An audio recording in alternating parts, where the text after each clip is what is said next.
Nuestro siguiente expositor es el Dr. Raúl Peña Viveros, quien es Coordinación de Atención Integral de segundo nivel del Instituto Mexicano del Seguro Social y nos presenta la oportuna intervención de la reconversión hospitalaria en pandemias.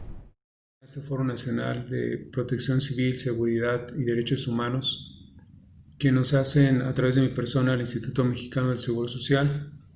Soy el Dr. Raúl Peña Viveros, el coordinador de atención integral de segundo nivel en el IMSS, y nos han invitado a hablar acerca de lo que es la oportuna reconversión de los servicios hospitalarios en esta pandemia de COVID-19. Lo primero que tendremos que señalar es la importancia que tienen los servicios de salud en su manera regular, en su manera habitual de la prestación. Y es importante señalar que el Instituto Mexicano del Seguro Social pues atiende todos los días a más de 300,000 personas en la consulta de medicina familiar. Hacemos aproximadamente 7,000 cirugías todos los días y a manera de ejemplo, estos servicios que en cantidad resulta impresionante pensar que se pudiesen haber diferido, resultó hoy en día una realidad necesaria, en el sentido de que tuvimos que reorganizar el sector salud, tuvimos que reorganizar la capacidad de respuesta dada la emergencia epidemiológica que conforma el COVID-19, y el término de reconversión hospitalaria puede sonar ya familiar para algunos de ustedes, pero en términos generales podemos señalar que la reconversión hospitalaria no es otra cosa sino ir ganando camas sensables, camas hospitalarias de los servicios que regularmente ven problemas respiratorios, como es el caso de medicina interna. La reconversión implica modificaciones a la estructura interna de un hospital en áreas seguras, en áreas que se llaman de bioseguridad, aisladas para poder tener la atención de los pacientes infectocontagiosos, como es el caso del COVID-19. De tal forma que inicialmente el IMSS tuvimos una respuesta necesaria de aproximadamente 80 unidades médicas, las cuales pues afrontaron los primeros meses de la pandemia, y posteriormente de 81 unidades médicas tuvimos que crecer a 184 unidades médicas, y hoy son más de 200 unidades médicas que están atendiendo el COVID-19 en esta cuestión de reconversión de los hospitales del IMSS. Más importante resulta las camas, que hoy son más de 14,000, que son necesarias para evitar que algún derechohabiente o no derechohabiente incluso pueda sufrir una barrera en el acceso a los servicios de salud. El respeto a los derechos humanos, como resulta el derecho a la propia vida, el derecho a la salud, el derecho a la seguridad social, el derecho a la no discriminación, pues hace verdaderamente prioritario que todo el sector salud, todos los hospitales del país puedan brindar una atención oportuna a los pacientes. La reconversión hospitalaria para nosotros implicó entonces tener el equipo suficiente, tecnológicamente hablando, no solamente los recursos humanos para ello, sino los ventiladores necesarios. Hoy suman más de 4,700 ventiladores los que disponemos para atender pacientes COVID, y a la fecha pues han sido más de 80,000 las personas que han requerido atención hospitalaria por COVID-19, un promedio de 6,000 atenciones todos los días, y afortunadamente la mayor parte de ellos con una sobrevida después de padecer COVID-19, y la mayor parte de los pacientes que hemos confirmado, que son más de 250,000, pues son de atención ambulatoria. Esto es importante porque pues no nos obliga a tener una capacidad hospitalaria mayor, pero sin duda pues hoy sigue siendo un tema muy importante el tener el acceso hospitalario oportuno. También quiero comentarles que es muy importante que consideremos que aún no termina esta situación de la pandemia. Incluso hoy estamos previendo la asociación posible con otra enfermedad respiratoria, que es la influenza, y que de alguna manera nos pudiese dar algún problema de atención a futuro, la asociación del COVID-19 más la influenza. De tal forma que la reconversión hospitalaria pues es permanente, es continua, Es un modelo flexible de atención e implica, por supuesto, una previsibilidad para ir ampliando la capacidad de respuesta en cada estado, en cada lugar y en cada uno de los hospitales del país. Quiero reconocer también por este medio, si me lo permiten, el gran esfuerzo que ha hecho nuestro personal de salud, en donde conformamos los llamados equipos COVID y en donde la Asociación de Médicos, Enfermeras y otros diversos compañeros de la salud pues han permitido precisamente una atención correcta, una atención de calidad, una atención digna en nuestras diferentes unidades hospitalarias. En la Ciudad de México, como ustedes saben, seguido del Estado de México, ambos con más de 50,000 casos confirmados en el IMSS, pues es de los lugares donde más atención estamos prestando en materia de la formación de recursos humanos preparados para COVID, en la conformación constante de los equipos y en la ampliación de la capacidad instalada hospitalaria que pudiese ser necesaria. Hoy, afortunadamente, la reconversión persiste. Afortunadamente, han disminuido la cantidad de casos en diferentes lugares del país y ya estamos también trabajando con la posibilidad de que algunos estados, algunos hospitales, pues estén ya regresando a la normalidad y en donde también se permita que gradualmente se vaya teniendo una, digamos, breve espacio para ir teniendo servicios que se difirieron y que gradualmente pues estamos recuperando. Agradecerles mucho la invitación a este foro, estar atento a la conversación que podamos tener en algún momento y las preguntas y respuestas, pues si pudiese ser a través de algún medio, pues lo podamos tener con toda oportunidad en sus comentarios que quieran hacernos. Finalmente, pues expresarles que aún no termina esto y la participación ciudadana es muy importante. Necesitamos fortalecer la sana distancia, no confiarnos, evitar las aglomeraciones de personas en sitios comerciales, la utilización correcta del cubrebocas, la higiene de manos, en fin, todo lo que ustedes ya conocen, pero que hoy necesitamos más que nunca hacerlo una realidad. Les agradezco mucho a todos ustedes la invitación y estamos a sus órdenes en el Instituto Mexicano del Seguro Social. Les presento el siguiente contenido: crisis en la captación de plasma en Tabasco. Lo comparte Miguel Ángel Mayo Morales, quien es reportero del diario Ahora Tabasco. ¿Qué tal? Buenos días, pues les saluda su amigo Miguel Ángel Mayo Morales, soy reportero del diario Ahora Noticias, aquí en el estado de Tabasco y desde luego, bueno, pues le doy las gracias al líder y presidente de la FEPRIT, don Alejandro César Vázquez, por habernos invitado a participar en este Foro Nacional de Protección Civil, Seguridad y Derechos Humanos.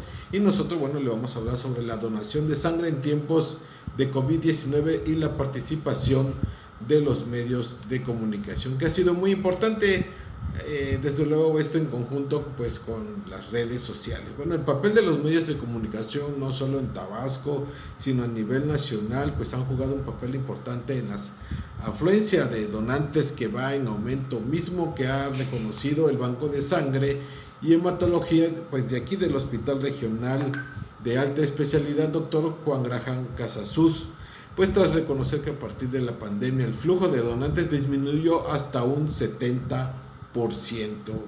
Y es que déjenme decirles que ante la crisis sanitaria el nosocomio recibía un promedio mensual de 700 a 900 donadores, pues cada vez que ingresaba un paciente al hospital a cirugía se le solicitaba como requisito a los familiares pues la donación de 1 o 2 unidades de sangre. Pero ¿qué pasó cuando en marzo México entró en la emergencia sanitaria, por lo que se tuvieron que reconvertir los hospitales, los cientos de hospitales de alta especialidad a nivel nacional por hospitales COVID-19, como se les conoce? Bueno, pues para atender a miles de mexicanos y mexicanas por contagios de coronavirus.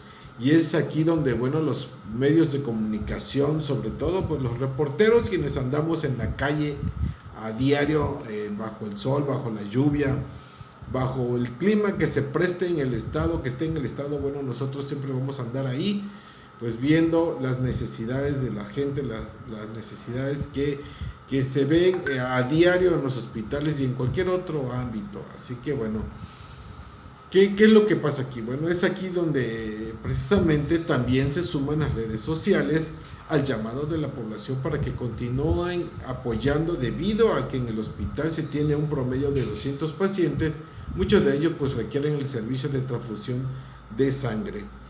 Como una situación delicada y frecuente, bueno, se cataloga el responsable, que es el banco de sangre y hematología de este hospital.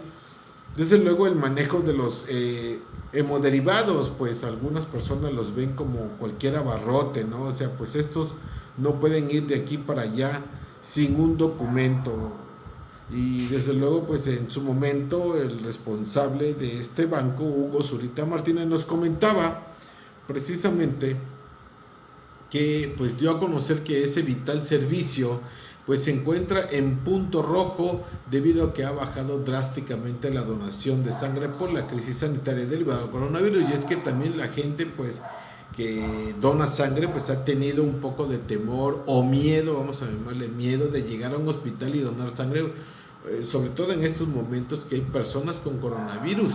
Entonces, bueno, ahí la gente que se dedica a donar sangre pues se ha frenado un poco y ha tenido pues miedo de llegar y donar sangre para todas aquellas personas que se encuentran hospitalizadas, porque tienen temor de contagiarse. Entonces, bueno, por ahí es donde los ciudadanos, los que se dedican a donar sangre, yo también soy donador de sangre, soy donador altruista, y entonces bueno, pues también sí he tenido temor de llegar a un hospital y donar sangre, ¿no? Pero bueno, eso es algo que está en uno, y pues de luego pues uno tiene que pensar también en las demás vidas pues que necesitan de esta sangre para poder sobrevivir. Y bueno, pues déjenme comentarles que el Hospital Juan Graham pues se ha reconvertido casi en un 100% para la atención de pacientes COVID-19. Y bueno, se precisa también que se sigue atendiendo a personas que llevan tratamiento oncológico con pronósticos de leucemia aguda, linfoma, mieloma, cáncer cervicouterino y tumores sólidos, incluso pacientes con insuficiencia renal crónica que están en proceso de hemodiálisis que se requieren de transfusión sanguínea. Déjenme comentarles también que bueno, en tiempos de nueva normalidad pues hay mucho que reflexionar y aprender en lo que respecta a los donantes de sangre, bueno, al personal que los capta y atiende, pues incluso el grupo de individuos que no adhieren a la donación. Las estrategias deben centrarse más que nada en fortalecer la investigación cualitativa, multidisciplinaria junto a profesionales del área social, y asumir en conjunto pues los objetivos de conocer la visión, la representación social y el valor que los individuos asignan en el acto de donar sangre. Esto nos concederá, bueno, la posibilidad de utilizar los canales y herramientas adecuadas para la comunicación y conexión con ellos, permitiendo, bueno, promover de manera más efectiva la participación de la comunidad.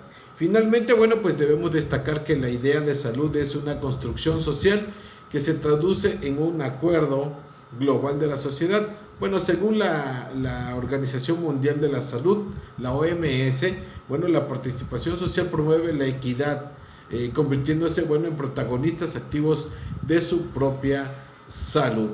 Y bueno, y este enfoque participativo requiere de que en todo tiempo, ya sea de pandemia, de nueva normalidad o de retorno seguro, pues se manifiesta en la población la genuina solidaridad que abraza, bueno, al ser humano con compromiso social, para que de esta forma, bueno, pues nos motivemos a seguir el ideal moral de preocupación benevolente, o sea, resilientes, altruista, y así, bueno, contribuir al abastecimiento de productos sanguíneos que permitan mantener una terapia transfuncional oportuna, segura y de calidad. Bueno, pues hasta aquí es mi participación en este foro tan importante que lleva a cabo la FEPRID, y desde luego pues deseándole pues mucha suerte a este Foro Nacional de Protección Civil, Seguridad y Derechos Humanos pues que lleva a cabo la FEPRID, pues desde luego bajo la batuta del líder nacional de esta agrupación de la FEPRID. Bueno, pues se despide de ustedes Miguel Ángel Mayo, desde Villahermosa, Tabasco. Saludos para todos. A continuación, en la voz y simpatía de la jefa de Radio Mexiquense 1080, Valle de México, la licenciada Edna Lilia Valdés Víquez, nos comparte las noticias falsas y cómo comunicar en tiempos de pandemia.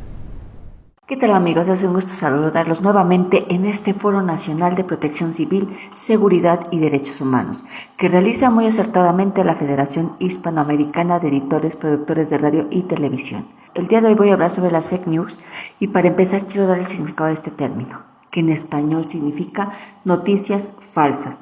Las noticias falsas consiste en un contenido pseudoperiodístico difundido a través de portales de noticias, prensa escrita, radio, televisión y redes sociales, cuyo objetivo es la desinformación. Este término llega en el año de 2016, definida por el diccionario de Oxford. Durante los últimos años, las fake news tuvieron mayor notoriedad en el marco de procesos electorales, siendo utilizadas para incidir en la población. El día de hoy vamos a hablar sobre el impacto que tienen las fake news en este momento de pandemia. El tema resulta tan delicado que incluso la Organización Mundial de la Salud ha utilizado el término de infodemia para referirse a la práctica de difundir noticias falsas o información incorrecta relacionada a la pandemia, dado que en el contexto actual la desinformación representa un problema más grave de lo que parece, al tener la capacidad de poner en riesgo la salud e integridad de las personas. Les comento que desde que la circulación inició con el tema del COVID-19, se extendió a nivel global, la desinformación promovió entre las personas enfermarse psicológicamente, emocionalmente, e incluso que experimentaran con remedios que carecerían de evidencia científica. La viralización de la información falsa influye de forma directa en la conciencia colectiva y el problema está en la velocidad con la que se propaga, especialmente si su creador la promociona y comparte desde múltiples cuentas y redes al mismo tiempo. Las noticias falsas en torno a la pandemia han hecho circular desde noticias, mensajes, audios y videos en los que se afirmaba incluso la inexistencia del virus, hasta la distribución de información sensacionalista que contribuyó al aumento del temor y angustia de la sociedad. Otro tipo de noticias falsa alentaba a ignorar las recomendaciones realizadas por médicos, científicos y especialistas, al punto de que incluso reconocidos medios de comunicación se vieron influenciados por las fake news y llamaron a hacer caso omiso. Todas las medidas recomendadas por las autoridades sanitarias, exponiendo aún más la salud e integridad de las personas. Como mencionaba anteriormente, las supuestas curas o medicamentos para tratar la enfermedad que circulaban a través de las redes sociales proliferaron, a pesar de que de forma oficial no existe un tratamiento específico para el nuevo coronavirus y solo se indican medicamentos para aliviar los síntomas. En este sentido, la difusión de este tipo de información ha provocado que la infodemia potencie el impacto de la pandemia. Dado el impacto y el riesgo de este fenómeno, algunas plataformas sociales como Facebook, Google, Microsoft, Twitter, YouTube, entre otros, se unieron en el combate de la desinformación y las estafas que giran en torno a la pandemia, cambiando las reglas para censurar, como en el caso de Twitter, aquellos mensajes que incitaban a las personas a actuar en contra de las recomendaciones oficiales. Es importante remarcar que la consecuencia de compartir o dejarse llevar por información apócrifa puede derivar en consecuencias de mayor gravedad, ya no solo por las campañas maliciosas que hay detrás de estos mensajes falsos y que en algunos casos buscan robar información y atentar contra la privacidad, sino también por aquellas que afectan directamente a la salud. Si bien el trabajo para combatir las fake news es una tarea difícil, como usuarios responsables y conscientes de las posibles consecuencias de propagar este tipo de mensajes, que resulta fundamental verificar y cotejar tanto las fuentes como la información misma antes de distribuirla, así como tomar con cautela la información que se difunde a través de Internet y, obvio, no creer todo lo que se publica y tener la capacidad de discernir.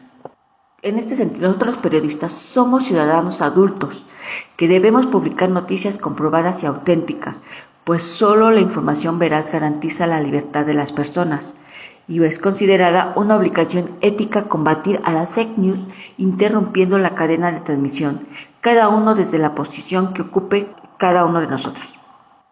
La fake news se propaga 10 veces más que una noticia verdadera, pero una vez desmentida, por supuesto que ya no desaparece. Permanece circulando en las redes sociales debido a la transmisión irresponsable de quien lo publica. Si no se tiene la certeza de la veracidad de la información, es necesario evitar compartir el contenido. Esto es muy importante, ya que de esta forma se rompe la cadena de desinformación y contribuimos a que menos personas puedan verse afectadas. Por otro lado, los medios y líderes de opinión juegan un papel muy importante, ya que muchas veces son los emisores iniciales de la información. Si los datos resultan falsos, el impacto es mucho mayor. Con una gran influencia tiene una gran responsabilidad. Sin duda es un tema que seguirá en tendencia, definitivamente, que requiere de más educación y sobre todo que requiere de concientización. De la misma forma en la que hablamos de otros peligros en Internet y de la manera de protegernos, es importante tratar el problema de las fake news de forma generalizada, en busca de formar usuarios que utilicen la tecnología de una forma cada vez más responsable, consciente y, por supuesto, muy segura. Muchas gracias. La Comisión de Derechos Humanos del Estado de México nuevamente agradece a la FEPRIT la oportunidad para participar en este foro. Hoy tengo el agrado de compartir con ustedes algunas ideas en torno al derecho humano al proyecto de vida.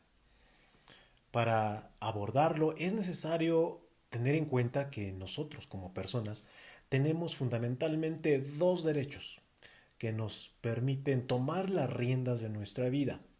Por un lado está el derecho humano a la vida propiamente dicho, el cual es un requisito indispensable para el goce de todos los demás derechos. Y por el otro lado debemos tener en cuenta que el ser humano tiene el derecho a la libertad. Al conjugar tanto el derecho a la vida como el derecho a la libertad, podemos planear nuestra existencia. Porque hablar del derecho a la vida no simplemente lleva a ese estado en que nuestro organismo se encuentra armónicamente funcionando y que podamos respirar. No es simplemente existir. El tener una vida implica que existan condiciones compatibles con la dignidad humana, que podamos satisfacer nuestras necesidades precisamente como personas. Y la libertad implica la posibilidad de elección que tenemos. Nos lleva también a abordar el libre albedrío. Es aquello que consideramos adecuado o no adecuado, correcto o incorrecto para nuestra existencia. Y al ejercer tanto nuestro libre albedrío con la posibilidad de elegir esas condiciones compatibles con nuestra dignidad humana, nos van a llevar necesariamente a planear nuestra vida. El derecho al proyecto de vida tiene que ver necesariamente con la realización personal. Tiene que ver con la finalidad que nosotros debemos tener para nuestra vida. Y digo debemos porque además de ser un derecho, es una obligación el tener un plan.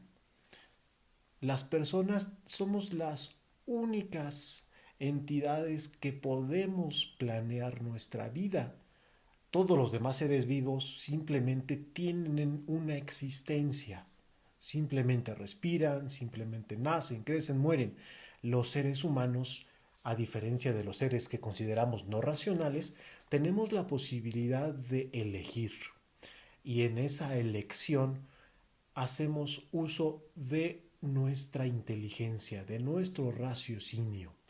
De tal manera que es aquí muy importante la tarea que juegan todos los medios de comunicación, porque a través de ellos podemos decidir qué queremos incluir en nuestra vida y qué no queremos incluir, de tal manera que podamos llevar una planeación de metas a un corto, mediano y largo plazo, de tal suerte que cada acción que ejerzamos nos acerque cada vez más a la meta que nos hemos planeado.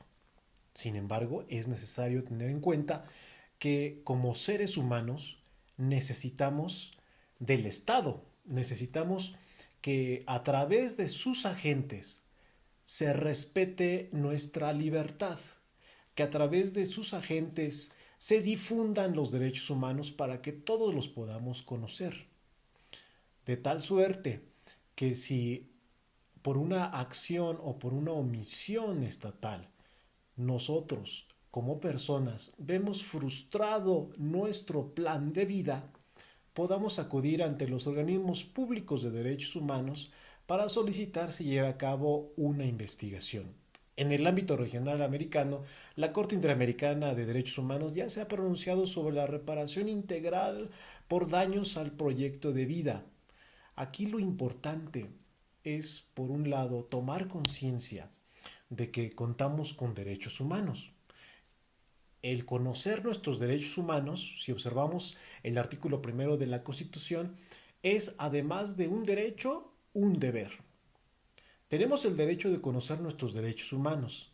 Tenemos también el deber de conocerlos, para que así podamos cristalizar ese ideal que se ha plasmado en ese artículo 1 y que se refiere a que nosotros mismos seamos garantes de derechos humanos y que a la par nos permite alcanzar esa finalidad que se ha establecido en la Declaración Universal de Derechos Humanos, al momento en que se preceptuó que todas las personas nacemos libres e iguales en dignidad y derechos, y dotados de razón como estamos, debemos comportarnos fraternalmente los unos con los otros. Por la atención y su tiempo, muchas gracias. Con ustedes, Edgar Galicia, reportero de Televisión Mexiquense, con una gran trayectoria de casi 2 décadas en diferentes medios informativos.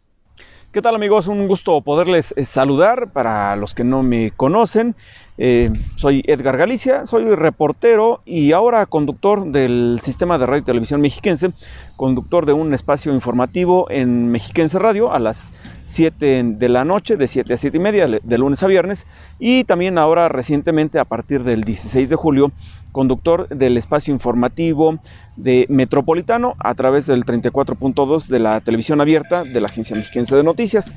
Pues antes que nada agradecerte, Alex, por esta invitación a participar en este foro que pues ahora por las situaciones actuales de la pandemia se tiene que hacer de manera virtual, pero eso no le quita para nada el significado y por supuesto la importancia de realizar un foro de este tipo donde pues convergen los derechos humanos y la protección civil.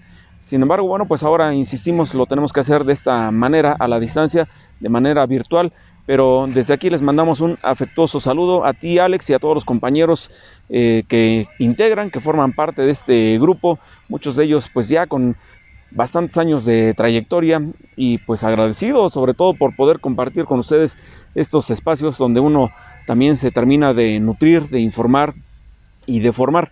Bueno, pues a mí me gustaría hablar acerca de este tema, de lo que es la protección civil, que además es un tema que a mí en lo personal siempre me ha llamado la atención, me ha gustado por diversas razones, pero además porque en esta carrera profesional pues me ha tocado cubrir precisamente esta área.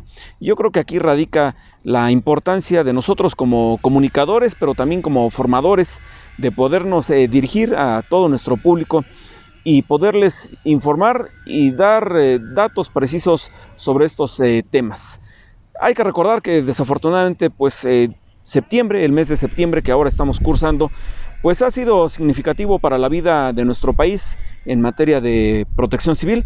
Hay que recordar que es precisamente un evento de esta naturaleza, el sismo de 1985, lo que genera, lo que crea la necesidad de llevar a cabo y de construir este Sistema Nacional de Protección Civil. A raíz de este sismo de 1985 es como se construye y como nace la protección civil aquí en nuestro país. Pues bien, yo creo que a partir de esta situación de la protección civil es como nosotros los comunicadores y otras personas desde sus diferentes trincheras y áreas debemos de ofrecer estos datos y esta información oportuna a la población. Y sobre todo, pues, ¿a qué me refiero con esto? Bueno, pues nosotros como comunicadores tener esa obligación, pero también esa sensibilidad de transmitir información real, oportuna, pero sin caer en ese alarmismo que muchos otros han utilizado para ganarse el aplauso fácil o para ganarse el rating fácil.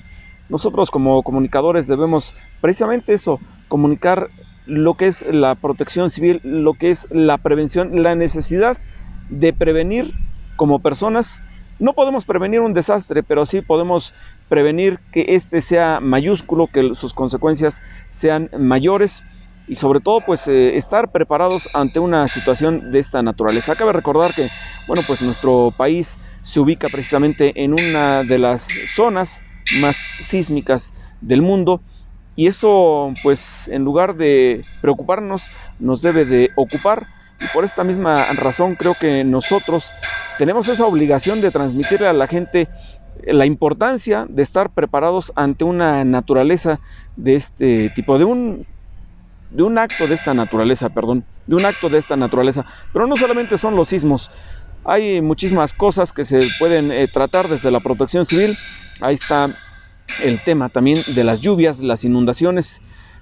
Nuestro país y nuestro estado es afortunado de recibir tal cantidad de agua, sin embargo en algún momento esta se puede convertir en un problema, convirtiéndose las inundaciones en un problema para muchísimas personas. Quizás en el lugar donde ustedes vivan me podrán decir, pues es que en mi colonia no se inunda, qué bueno, pero sin embargo, bueno, por donde trabajamos, por donde transitamos a diario, sí vemos estos daños que causan las inundaciones y cómo toda esta información nosotros como comunicadores transmitírselas de manera puntual a nuestros seguidores, a nuestro auditorio, de qué acciones deben de tomar ellos para evitar ser víctima y para evitar una catástrofe mayor, ya sea en un sismo, ya sea en una inundación o en cualquier otra eventualidad. Bueno, pues la gente debe estar preparada, debe tener los conocimientos previos para saber qué hacer en caso de que se llegue a enfrentar a una situación de esta naturaleza. Y ahí radica nuestra participación y muy importante para que la gente tenga la información puntual al día sobre lo que debe de hacer, sobre cómo debe de actuar previo, durante y después ante una contingencia de este tipo, ya sea un sismo, ya sea una inundación, ya sea un incendio o cualquier otra cosa, pero bueno, que nosotros como puente, como medio, llevemos la información que tiene la autoridad en la materia y se la transmitamos de manera puntual, precisa, a la población sin caer en lo que decía yo hace un momento, en este tema del ser sensacionalistas ni alarmistas, porque mucha gente también y muchos medios prefieren evitar dar la vuelta a estos temas para no alarmar a la gente. Sin embargo, están desatendiendo una necesidad importante de la población, que es estar informada en estos temas que son de verdadera importancia. Pues bien, espero que haya sido útil esta participación. Desde aquí, desde el Sistema de Radio y Televisión Mexiquense, les mando un afectuoso y fraterno saludo a todos ustedes, compañeros, colegas, que tengan un excelente día y les mando un abrazo.